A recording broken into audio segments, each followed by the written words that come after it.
आदम की वंशावली यह है। जब परमेश्वर ने मनुष्य की सृष्टि की तब अपने ही स्वरूप में उसको बनाया। उसने नर और नारी करके मनुष्य की सृष्टि की और उन्हें आशीष दी और उनकी सृष्टि के दिन उनका नाम आदम रखा। जब आदम 130 वर्ष का हुआ तब उसके द्वारा उसकी समानता में उसी के स्वरूप के अनुसार एक पुत्र उत्पन्न हुआ। उसने उसका नाम शेत रखा। शेत के जन्म के पश्चात आदम 800 वर्ष जीवित रहा और उसके और भी बेटे बेटियां उत्पन्न हुई। इस प्रकार आदम की कुल आयु 930 वर्ष की हुई। तत्पश्चात वह मर गया। जब शेत 105 वर्ष का हुआ तब उससे एनोश का जन्म हुआ।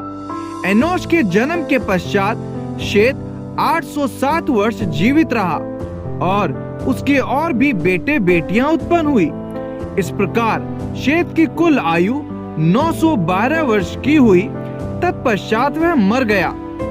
जब एनोश 90 वर्ष का हुआ तब उससे केनान का जन्म हुआ।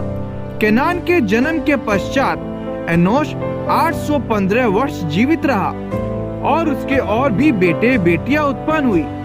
इस प्रकार एनोश की कुल आयु 905 वर्ष की हुई। तत्पश्चात वह मर गया। जब केनान 70 वर्ष का हुआ तब उससे महललेल का जन्म हुआ। महललेल के जन्म के पश्चात केनान 840 वर्ष जीवित रहा और उसके और भी बेटे बेटियां उत्पन्न हुई। इस प्रकार केनान की कुल आयु 910 वर्ष की हुई। तत्पश्चात वह मर गया। जब महललेल 65 वर्ष का हुआ तब उससे येरेद का जन्म हुआ। येरेद के जन्म के पश्चात महललेल 830 वर्ष जीवित रहा और उसके और भी बेटे बेटियां उत्पन्न हुई। इस प्रकार महललेल की कुल आयु 895 वर्ष की हुई।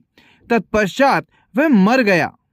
जब येरेद 162 वर्ष का हुआ तब उससे हनोक का जन्म हुआ। हनोक के जन्म के पश्चात येरेद 800 वर्ष जीवित रहा और उसके और भी बेटे बेटियां उत्पन्न हुई। इस प्रकार येरेद की कुल आयु 962 वर्ष की हुई। तत्पश्चात वह मर गया।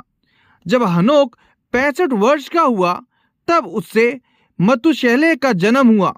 मतुशेलह के जन्म के पश्चात हनोक 300 वर्ष तक परमेश्वर के साथ साथ चलता रहा और उसके और भी बेटे बेटियां उत्पन्न हुई। इस प्रकार हनोक की कुल आयु 365 वर्ष की हुई। हनोक परमेश्वर के साथ साथ चलता था, फिर वह लोप हो गया क्योंकि परमेश्वर ने उसे उठा लिया। जब मतुशेलह 187 वर्ष का हुआ तब उससे लेमेक का जन्म हुआ। लेमेक के जन्म के पश्चात मतुशेलह 782 वर्ष जीवित रहा और उसके और भी बेटे बेटियां उत्पन्न हुई। इस प्रकार मतुशेलह की कुल आयु 969 वर्ष की हुई। तत्पश्चात वह मर गया। जब लेमेक 182 वर्ष का हुआ तब उससे एक पुत्र का जन्म हुआ।